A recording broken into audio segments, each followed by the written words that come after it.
Voltaremos a ser tudo aquilo que os ministros do STF mais temem. Um povo de pequenos tiranos, bárbaros e imbecis. Eu preciso agora agradecer. Estou aqui com o coração cheio de gratidão. Quero dizer que eu estou num processo de desconstrução do meu eu autoritário. Eu quero dar lugar a um novo eu, mais obediente, mais submisso, mais inofensivo. O responsável por esta mudança foi o STF. Preciso vir aqui agradecer a eles, aos ministros da Suprema Moral Nacional, pedir desculpa a alguns deles por esse processo de reeducação que eles estão me obrigando a passar. Começaria agradecendo a ministra Carmen Lúcia, pedir desculpa por eu ser um pequeno tirano. Mas não pode também permitir que nós estejamos numa ágora em que haja 213 milhões de pequenos tiranos. Eu não sabia que no Brasil o número máximo de tiranos era 11. 13, se tu juntar o Lula e a Janja. Eu fui ingênuo nesse processo. Eu sempre achei que democracia era dar voz ao povo. Eu não sabia que democracia era obedecer sem questionar. Mas a ministra Carmen Lúcia me ensinou. Inclusive, eu já estou me inscrevendo num curso para aprimorar minha língua portuguesa, para aprender expressões modernas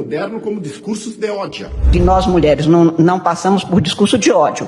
Como eu tenho insistido, é discurso de ódio. Outra pessoa que eu preciso agradecer é o ministro Barroso, que disse que era preciso recivilizar o Brasil. Até ele falar isto, eu não sabia que eu era um bárbaro, primitivo, que precisava ser recivilizado. Eu pensei que civilização era respeitar o voto da população, que civilização era ter liberdade de expressão, que civilização era respeitar a Constituição, pagar imposto e sustentar Brasília. Parece que isso não é suficiente. Eu também, para ser um civilizado, preciso pensar dentro da caixinha que os ministros do STF dizem que eu posso pensar. Outra pessoa que eu preciso agradecer, ministro, que me fez subir um degrau na escala da evolução pessoal, foi o ministro Toffoli. Eu não sabia que memes eram um risco existencial à humanidade. Já estou convencido que distribuir memes é crime lesa pátria. Graças a Deus, Toffoli está aqui para esclarecer, nos iluminar com a sua sabedoria. Gilmar Mendes disse... Nós todos hoje somos admiradores do regime chinês, né?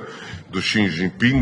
Bom, impressionante. Um regime sem oposição, um regime sem liberdade, um regime sem imprensa livre, um regime com campos de reeducação, sem essa coisa chata de liberdade, entendeu? Essa coisa chata de dar liberdade para 213 milhões de pequenos tiranos, tem nada a ver. Que bom que o ministro Gilmar Mendes enxergou isso. Se ele precisar importar o regime chinês, ele só precisa substituir o Congresso por um comitê central nos moldes dos soviéticos. Todo o resto já está montado. Outro ministro que eu preciso agradecer é o ministro Alexandre de Moraes, que disse que as redes sociais são o que de pior existe no nazismo. Aliás, se vivessem hoje, certamente Goebbels seria um youtuber e Hitler seria TikToker. Detalhe importante falar que quando eles surgiram, também não existiam redes sociais, só existia imprensa chapa branca. Mas isso deve ser coincidência. A internet deu voz aos imbecis. Eu conheço, ministro, que eu sou um dos imbecis. Pensar, falar, discordar requer algum tipo de ingenuidade. Para resolver esse problema, eu já estou me inscrevendo naquele cursinho de democracia supervisionada que o senhor obriga os reféns do 8 de janeiro a fazer. Quem sabe eu aprenda naquele cursinho a ser menos imbecil e mais iluminado. Como se não? Quem sabe a gente aprende que liberdade só existe com autorização. Finalmente, eu preciso mencionar o ministro Flávio Dino, que disse: a liberdade de expressão não pode ser usada contra a democracia e que liberdade de expressão não é liberdade de agressão. Ou seja, só é livre quem concorda, só pode se expressar quem elogia. Se você não concorda, se você não elogia, você é nazista, fascista, agressor, extremista. Agradeço ao ministro Dino por defender um selo de aprovação do governo federal do que pode ser dito ou não pode ser dito. Prometo usar minha voz daqui para frente só para concordar, de preferência batendo pau. E eu não posso elogiar esses 6 ministros sem elogiar o líder de todos eles, que é Luiz Inácio Lula da Silva. O homem que se diz democrata, mas que se alinha com todo tipo de ditadura, que governa por narrativas, o homem que aparelha as instituições, o homem que quer controlar a informação, o homem do governo do amor. Sem Luiz Inácio Lula da Silva, todo o processo de destruição da economia, destruição da democracia brasileira não seria possível. Só há um porém. Em 2026 ele vai perder a eleição. E em 2027 o Brasil voltará a ser um país com liberdade de expressão, um país com futuro, um país com uma economia sólida e próspera, um país que sorri, uma nação que pensa. Ou seja, voltaremos a ser tudo aquilo que os ministros do STF mais temem. Um povo de pequenos tiranos, bárbaros e imbecis.